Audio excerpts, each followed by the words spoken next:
And Tapi hoping to tap into some results by the end of this race. And he did very well so far. Porto, FC Porto, Tristan Gomendi. I saw a bunch of big Porto fans in the paddock during the lunch break, and they were singing away as they would do anywhere around the world. It was more like a Champions League atmosphere in the paddock this afternoon. So Gomendi once again expected to perform, but he's got a lot of work to do. And there is Robert Doornbos, Big Bob in AC Milan's car, right at the back. Yep, he's gonna have to fight with FC Porto. He's gonna have to fight with the entire field in front of him. But he started last and finished second in Estoril, so he's really capable of doing well. Well, I've got a little secret to share with you. It seems that most of the drivers aren't using the push to pass as well as they could do. Adrian Valles seems to be the only one able and capable of using it well. Robert Doornbos said he used it once in the last race, and he really should use it more. Yeah. And I think starting from the back, he might need to. Frank Pereira didn't use any of them. So basically, how many did you get? You get 6 of them for 6 of them, yeah, 6 shots. And what we mean by that is you get an extra bit of horsepower, some 50 or so horsepower extra, that just gives you a little bit of a push, yeah? Yeah, basically you've got more horsepower, but not as soon as you press the button, but you've got an extra 1,000 revs at the top of the range, so you get from 11,000 to 12,000 RPM, and that's where the extra horsepower are coming in. There's the Sevilla fans waiting in anticipation. A rolling start again, the last race of the season, and the engines roar into action. Andalusia, famous for its horses, but not as famous as the 750 brake horsepower on display this afternoon. This is Super League Formula, a brand new series combining motor racing and football. And what a success it's been, and it just shows you success is how the people come, and they have come in their droves. Over 35,000, the fans to the left of the grid, packed out here, on their feet now, warming to the atmosphere about to be created. Last race of the year, everybody wants to go into the winter break with a race victory. So pole position for Galatasaray, they will be leading. He's on a great position to go and fly away. He's pretty fast, and he could turn that to a victory if he doesn't do any mistake. We saw how long the race was this morning.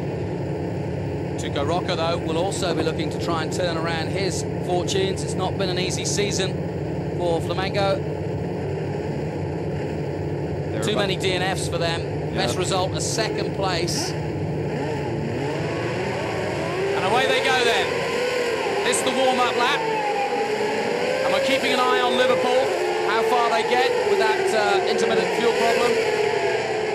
And we'll also keep an eye on Robert Doornbos right at the back for AC Milan, and trying, if he can, to take his team to the runner-up spot. Beijing, though, are the deserved champions. They've led this series right since Donington back in August, and never really been challenged. There was a little bit of doubt after qualifying yesterday, but Davide Rigon put that all to bed in the first race. It's now racing for fun for him. He could do well with no pressure. Starting in the middle of the grid. If he does as well as in the first race, he could win that one. But he has Galatasaray in front. He has Corinthians. He has Atletico Madrid, who looked very strong this morning as well. So not an easy task. And there is Robert Doornbos bringing up the rear, and he just has to have an almighty start, really, to gain any places. Safety car will lead them off, the lights will come off, and then Galatasaray will be in control as they come into the last turn. Crowd still on their feet. It's buzzing out there at the moment, really enjoying this spectacle of racing. And also we're going to keep an eye on the midfield battle between Liverpool, Eindhoven and Beijing. Beijing will be trying to do their bit, but Liverpool and Eindhoven, of course, are racing for the runner-up spot, and it really is between them, unless Milan can get an unbelievable start.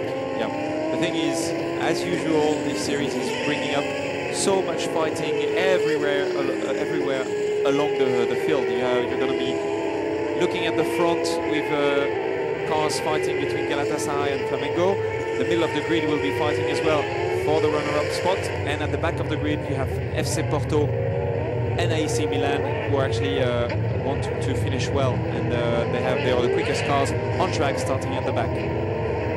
Coming through the Ayrton Senna chicane right now.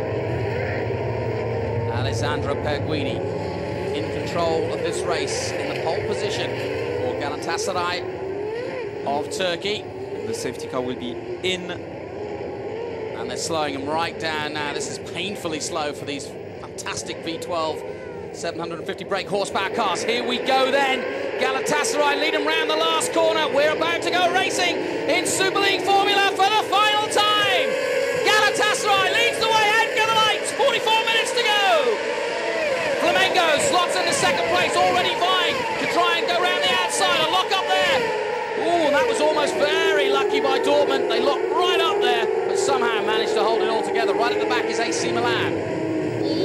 Positions being made up. David Rigan making up a position for Beijing by the looks of things. AC Milan still at the back.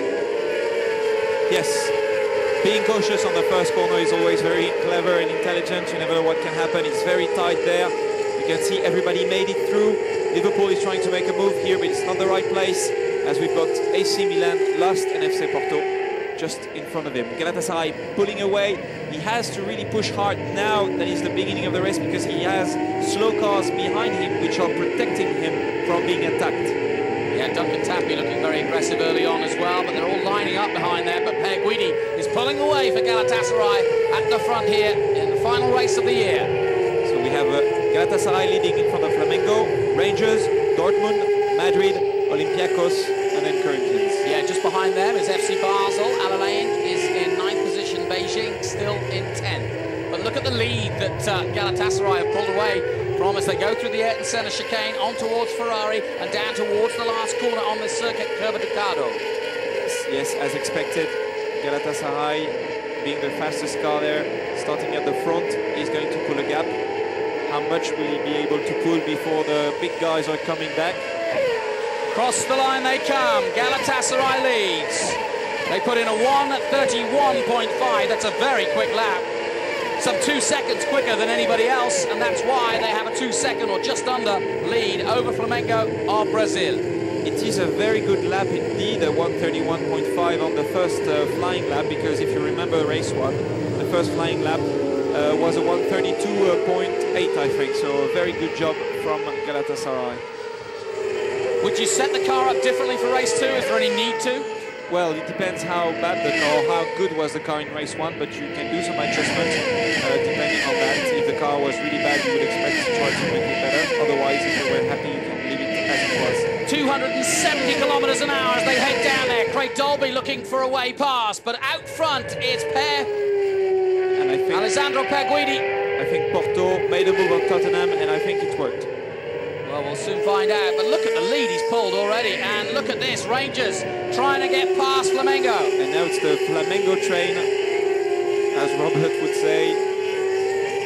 Liverpool still pushing on Olympiacos by the looks of things, or it's PSV Eindhoven, so the battle is really on for 12th and 13th, but that is for the overall runner-up spot. Here it comes through the chicane. Eindhoven's Jelmer Berman leading Liverpool's Adrian Valles. Out of the last corner comes the leader. Again, a very good lap from Perguidi, I think. Sensational lap of 1:30.6. And that's given him a huge lead of some 4 seconds in just 2 laps. Bruce, that's fantastic. Yeah, it is fantastic. What is bad is actually Flamengo and Tucarosha lapping in a 1:33.4. That's 3 seconds slower than Galatasaray, and everybody's on the horn behind Tucarosha at the moment. Even Glasgow Rangers, who didn't look very strong, are actually pressing him to move away. Atletico Madrid is extremely fast behind Rangers as well, and will try to make a move. Well, Rangers did a 1:33.1, and they were quicker than Flamengo, but like you say, Flamengo are holding them up at the moment, the Brazilians. And no one is capable of making a move, but Flamengo loses it a little bit under the brakes on the other side of the track, but he's still in front of them. Plenty of action at the back. Anderlecht, Porto, Tottenham, AC Milan still at the back. There's Beijing. They have to react. They have to overtake him as fast as possible. I mean, technically, they have to or let's say, Madrid and Corinthians, they have to wait a little bit and give a little bit of space of air to Rangers to make sure he's going to be able to overtake Flamengo, because the earlier he overtakes them, the earlier they will be able to overtake as well, and then to fight back to go towards the leader. Here it comes.